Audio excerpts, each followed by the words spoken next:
Here's Dick Powell as Richard Diamond, private detective.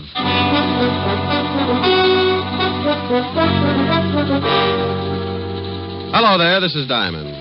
Well, it's Christmas Eve. And every year about this time, my business takes a big nosedive. People usually pack up their troubles and start unpacking colored lights and Christmas tree ornaments.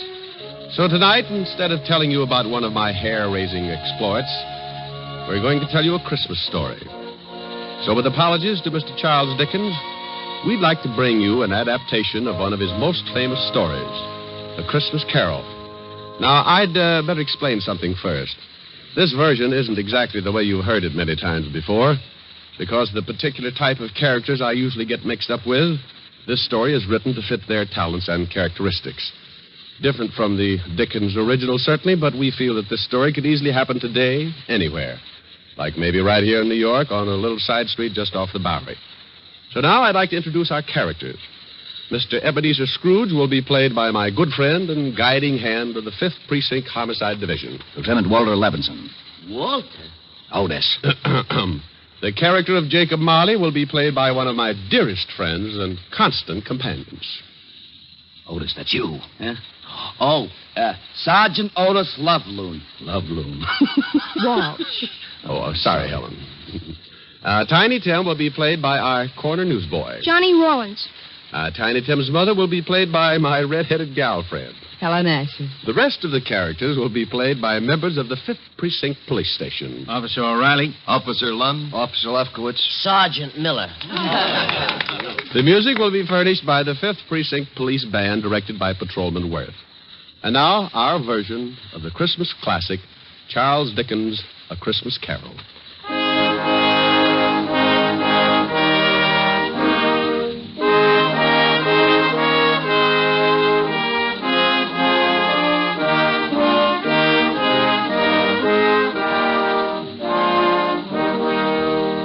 Once upon a time, there was a nasty old guy named Ebenezer Scrooge. He was nasty, all right. He didn't like anything, except maybe all the dough he could get his hands on. Scrooge had a little business that he started with his partner, Jacob Marley. The outfit was known as Scrooge and Marley Loan Company. But one day, poor old Marley just up and keeled over. So the boys along the big street gave him a nice funeral, and old Scrooge took over the business. Well, Marley had been dead for 7 years, and Scrooge lived alone in his little room over the office. And for a hobby, he hated everybody. He had a young guy working for him by the name of Bob Cratchit. Bob had a wife and 4 kids and made just enough to make ends meet. Scrooge used to ride him all the time. When it got so cold the polar bears complained, Cratchit would turn on the little heater, and Scrooge would say, Cratchit, what do you think you're doing? Turning on the heat, that's what I'm doing. My fingers look like popsicles. Well, I don't care if they come in 6 delicious flavors. Every time you turn on that heater, it costs me money. Business is not good, so get back to your work and turn off the heat. Oh, now look, Mr. Scrooge, I'm freezing. This pen ain't guaranteed to ride under ice. I tell you once more, get back to your work. Okay, Mr. Scrooge. I don't know why you worry about business. Why not just put up a sign? Turn the joint into a skating rink.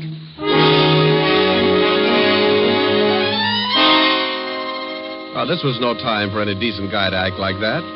It was Christmas Eve. Along about 5 o'clock, into the office came Scrooge's nephew, Fred. Well, Merry Christmas, Bob. Oh, Merry Christmas, Fred. You get back to your work, Cratchit. Okay. Yeah. Well, Merry Christmas, Uncle. Oh, swell. Merry Christmas. Humbug. Humbug? Yeah, humbug. My old man didn't like Christmas, and that's what he used to say. Humbug. Okay, humbug. But it's still Christmas, and I don't see where you get off not liking it. This is supposed to be the time everybody gets with it. Everything stops. It ain't much good, and you put your arm around the next guy, you tell him Merry Christmas. I'll put my arm around you with a hammer on the end of it if you don't lay off that goodwill stuff. Look, what's with you? What have you got against Christmas? You show me a way to make $100 every Christmas, and I'll fall in love with it. Every time the holidays roll around, nobody pays their bills, and they all run around like they own the Chrysler Building. Look at you. $60 a week, and you're coming on like Rockefeller. Well, sure, I make a lousy $60, but it ain't easy. But once a year, something happens with everybody in this big world. Well, nearly everybody. Because this is a day that somebody else started to make things right for us, and he had a really tough time doing it. It's more than just remembering. It's feeling. It's all around you. Christmas has got to be merry. Don't you get it? You want me to be merry? Well, sure. Then go get some of these joyous clients of mine to pay off their loans. The missus asked me to invite you over for dinner tomorrow. Now, don't hold your breath. Okay. Merry Christmas, Bob. Merry Christmas, Fred. Merry Christmas, Uncle. Merry Christmas, Merry Christmas. Oh, humbug.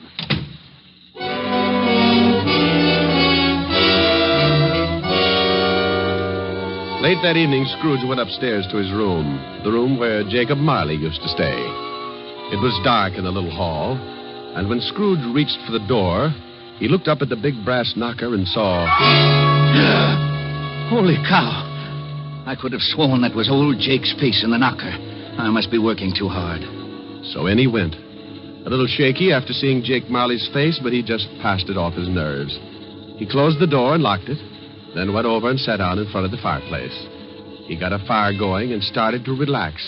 But every tile around the fireplace started looking like Jake Marley's face. Oh, now, come on, Abe, old boy. You got to get hold of yourself. This is ridiculous, and I haven't touched a drop in weeks. He got up and walked around the room a few times, then went back and sat down again. He stretched, rested his head on the back of the chair. From somewhere a bell started chiming, and Scrooge sat straight up in his chair. He heard something else, too. Something from downstairs. What the... Oh, now, what is that? What's going on? Who's that? Come on, who's out there? Then all of a sudden it came right through the wall. Marley! Jake Marley. Oh, no. I got to stop eating lobster. Oh, it couldn't be. Hey, what's with you? Who are you? Jake Marley. Who else? You're dead. The deadest. But nevertheless, Jake Marley. His ghost. You're very sharp today, Scrooge, old boy. I don't believe it. You got eyes, ain't you? Yeah, and I got a bad stomach, too. That's who you are.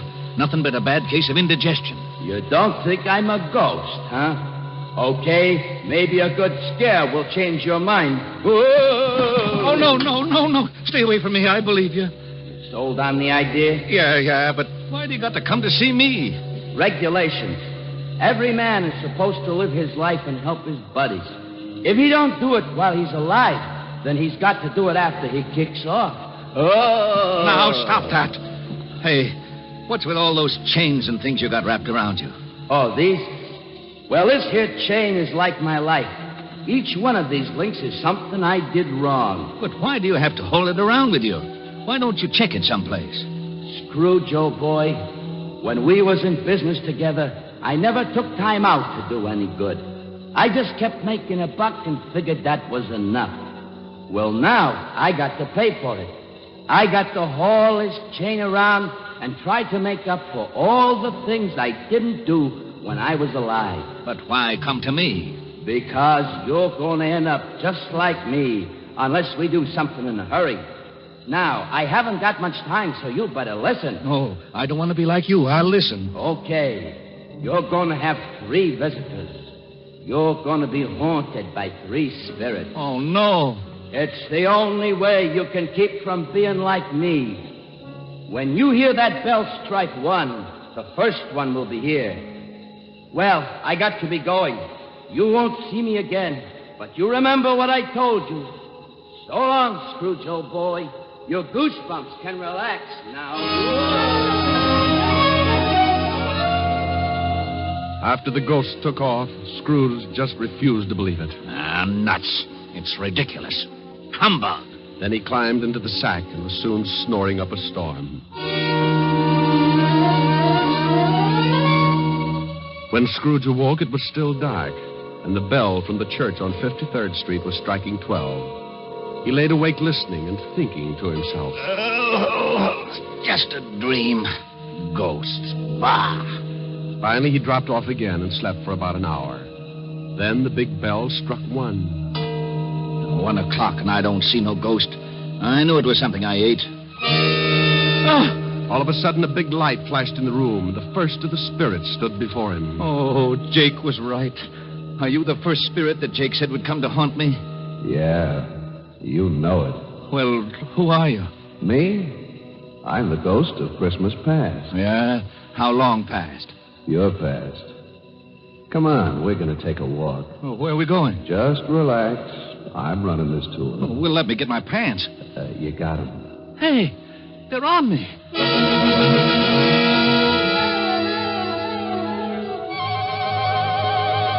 With that, the ghost of Christmas past grabbed Scrooge by the hand, and they both flew out of the window. Scrooge nearly lost his upper plate. But before he could yell for help, he was standing in front of a dirty, ramshackle old tenement building.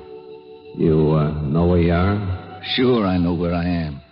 This is where I was brought up. Even the garbage cans are the same.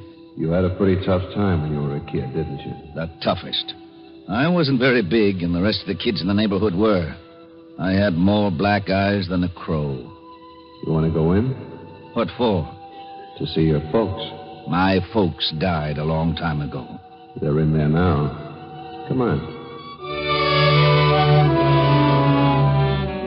Well, the ghost took old Scrooge into the building and showed him a Christmas years past when he was a child with his family. Sure, it was tough living in two little rooms like that, but Scrooge remembered how wonderful it really was. What's the matter, Scrooge? Huh? Oh, got something in my eye. You were pretty lonely when your folks when they... Yeah.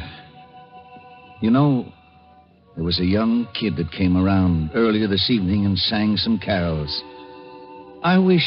Yeah, what do you wish? Oh, nothing. Come on. I want to show you another Christmas. The spirit showed him another Christmas and still another. And you know, no matter how tough Scrooge remembered his childhood had been, it always seemed that Christmas was wonderful. Then the spirit took him to a building down by the river where Scrooge got his first job.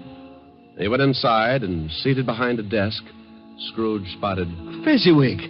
Well, I'll be darned. It's old Fezziwig alive again. And there's Dick Wilkins. He was a good boy. We got along great. He liked me.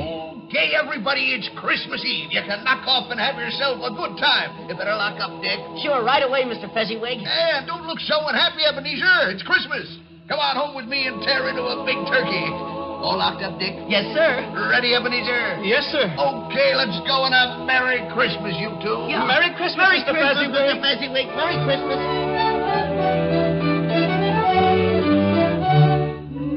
Then the spirit took Scrooge over to Fezziwig's house, and they saw the wonderful party that Mrs. Fezziwig had gotten together. Scrooge watched and remembered, and the spirit said... Wasn't Fezziwig a stupid, sentimental old goat? Oh, yeah? Well, let me tell you something. He was a great guy, he was. You know... What, Scrooge? I was just thinking about Bob Cratchit, who works for me. I think I'd like to do something for him. You know he's got a wife and 4 kids? Is that right? Yeah, 4 kids. Come on, I've seen enough. Okay, but you gotta see these things if you want to get squared away. And believe me, brother, you need squaring away. Let's go home, Scrooge. Before he knew it, Scrooge was back in his little room, and the spirit was gone. Scrooge was pretty beat, and he climbed into bed and dropped into a heavy sleep.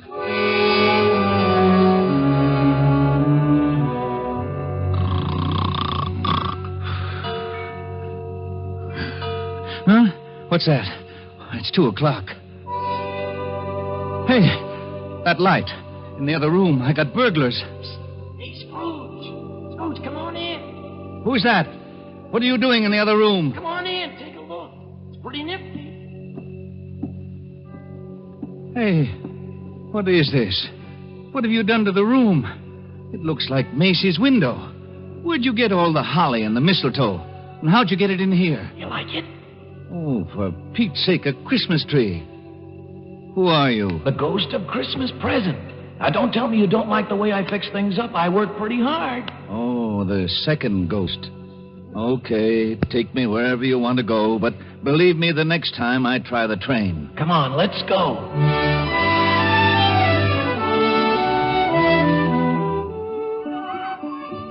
Now, what do you see? Oh, I see bright colored lights. People having a lot of fun. Kids on sleighs. See that building over there? The one with the big wreath on the front door? I got 2020. That's where Bob Cratchit lives. He works for me. Hey, look. There's Bob now. Yes, going into the house.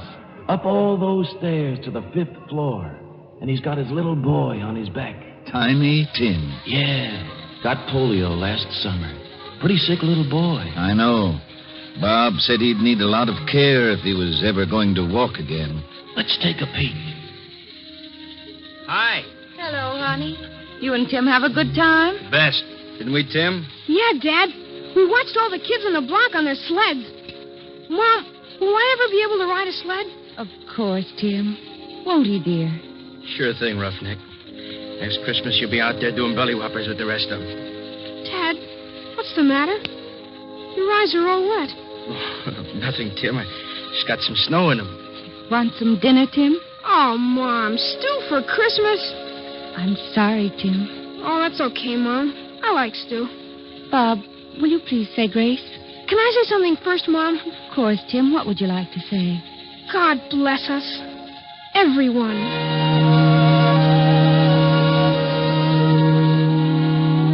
What's the matter, Scrooge, old boy? Got some snow in your eyes, too? Tell me something.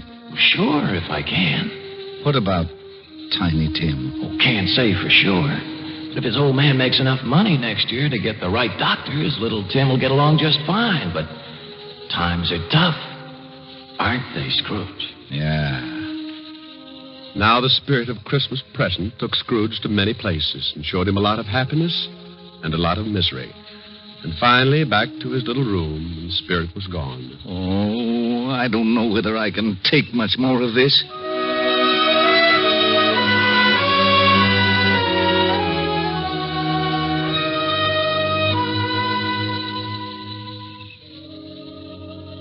Then the new ghost drifted in.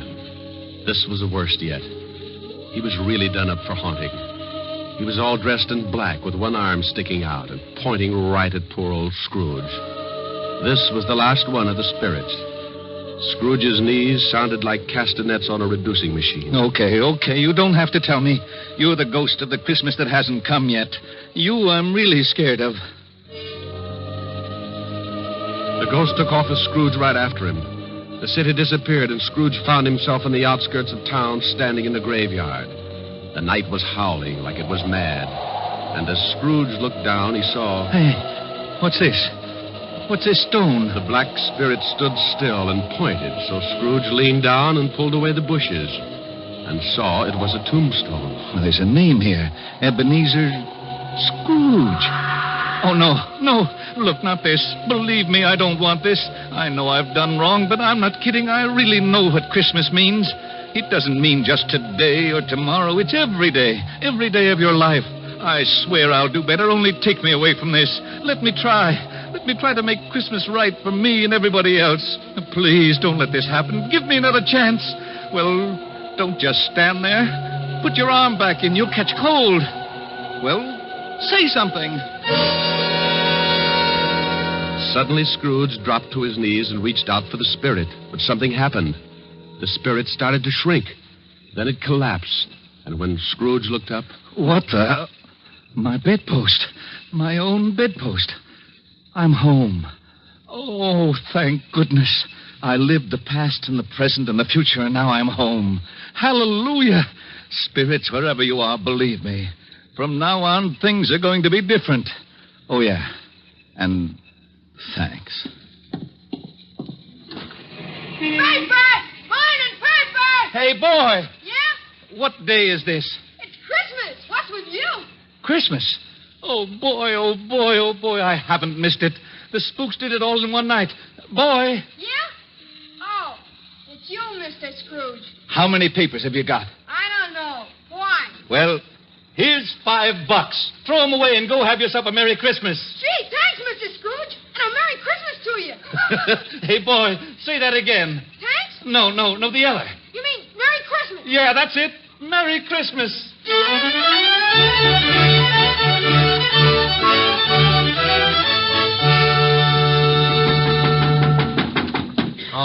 Okay, I'm coming. What's the matter with you? Can't you see the store's closed?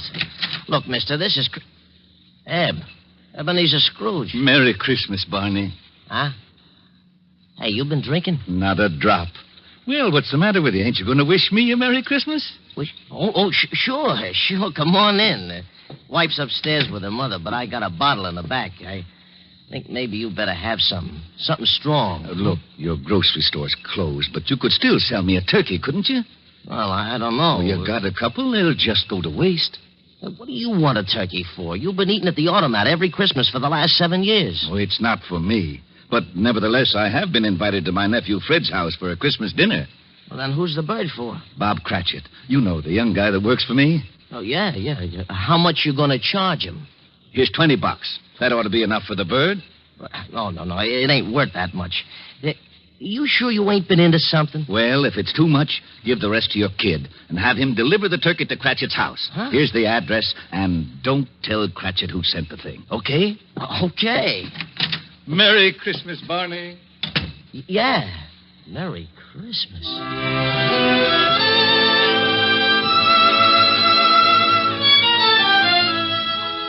Well, old Scrooge went back to his rooms and took out an old blue suit out of the mothballs. He shook it out, put a few creases in it, and went out into the street. The old boy was really with it. Everybody he passed, he greeted them with, Merry Christmas. Merry Christmas. Merry Christmas. Oh, Merry Christmas. Merry Christmas. Merry Christmas. Scrooge went to church and gave a large donation, and Father McCarthy nearly forgot his sermon. And then Scrooge went out on the street again and down into the Bowery.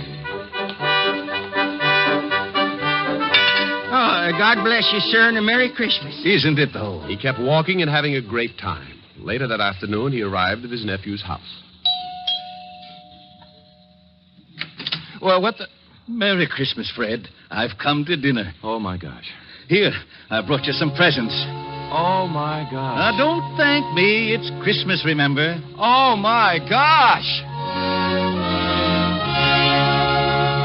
Next morning, Scrooge was early at the office, if he could just catch Cratchit coming in late. And he did. Bob was a good 21 minutes late. Cratchit? Oh, no. You're 21 minutes late. Yeah. I'm sorry, Mr. Scrooge. I had a big evening last night. You did, huh? You know what I told you if I caught you fancy-footing it in here late again. Okay, so I'm canned.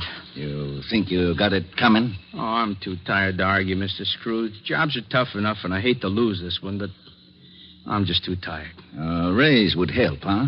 That's the silliest question of the year. Then you got it. It's in that envelope. Well, what? Yeah, and maybe after we see how the funds are, we can do something about Tiny Tim. No, I don't get it. A raise? You want to do something about Tim? I don't get it. Sure you do, Bob. Haven't you heard? It's Christmas. Now, go on home, take the day off. Yeah. Take the week off. Oh. Come back when you feel like it. Merry Christmas. Mr. Scrooge? Yeah? Merry Christmas.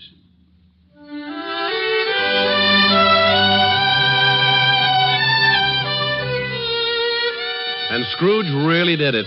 He was as good as his word, better even. He made it the merriest Christmas ever. And later, things got better, and he took care of Tiny Tim. And sure enough, Tim was out on his sled the next Christmas doing belly whoppers with the best of them. Every Christmas thereafter, all along the big street, it was said, if anyone knew how to make Christmas merry, old Ebenezer Scrooge was that one. And I hope that can really be said about all of us, just like Tiny Tim said. God bless us, everyone. That's right, Tim. God bless us, everyone.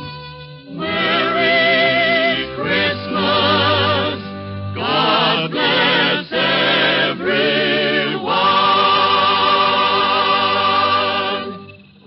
Oh, Rick. Yes, Helen? That was wonderful. Not quite the way Dickens wrote it, but it meant the same thing. Oh, you really like it, baby? Oh, I loved it. No reason in the world why old Scrooge couldn't have been living right here today. You've got the spirit, and that's what counts. How did you like it, Walt? Rick, I gotta hand it to you. It was really great. Lieutenant. Yeah, what is it, Otis? How'd I do in the play? You were magnificent, Sergeant.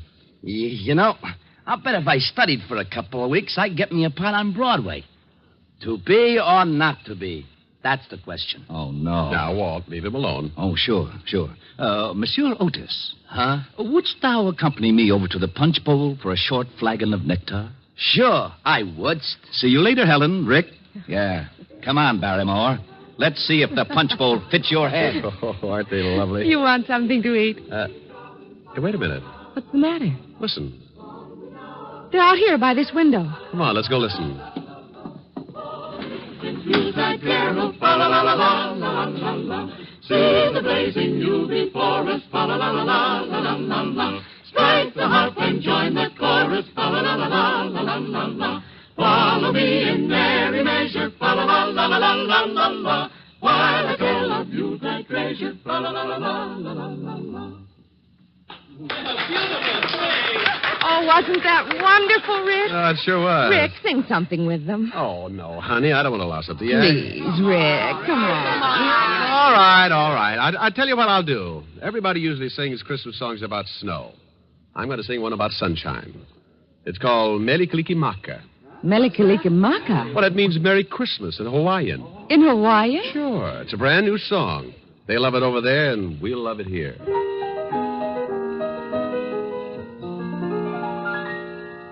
Mele Kalikimaka is the thing to say, and Haoli Maka Hee-ho. That's our Christmas greeting in Hawaii, and a happy new year, too. With the hope that Christmas may be green and bright, the sun to shine by day and all the stars that night. Mele Kalikimaka is Hawaii's way to say Merry Christmas to you. With the hope that Christmas may be green and bright, the sun to shine by day, and all the stars that night. Mele Kalikimaka is Hawaii's way to say Merry Christmas to you.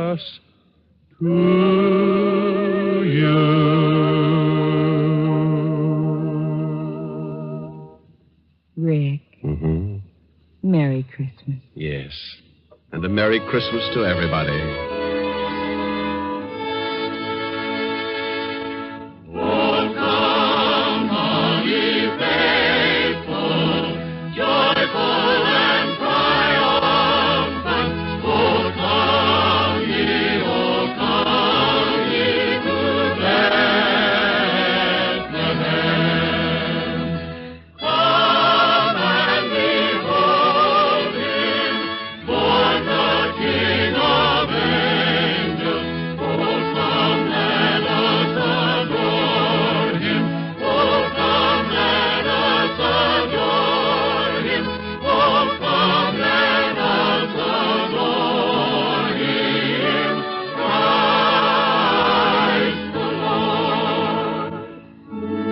Down in Wilkes-Barre, Pennsylvania, radio station WBRE today is celebrating its silver anniversary of serving the people of the coal country with better programming.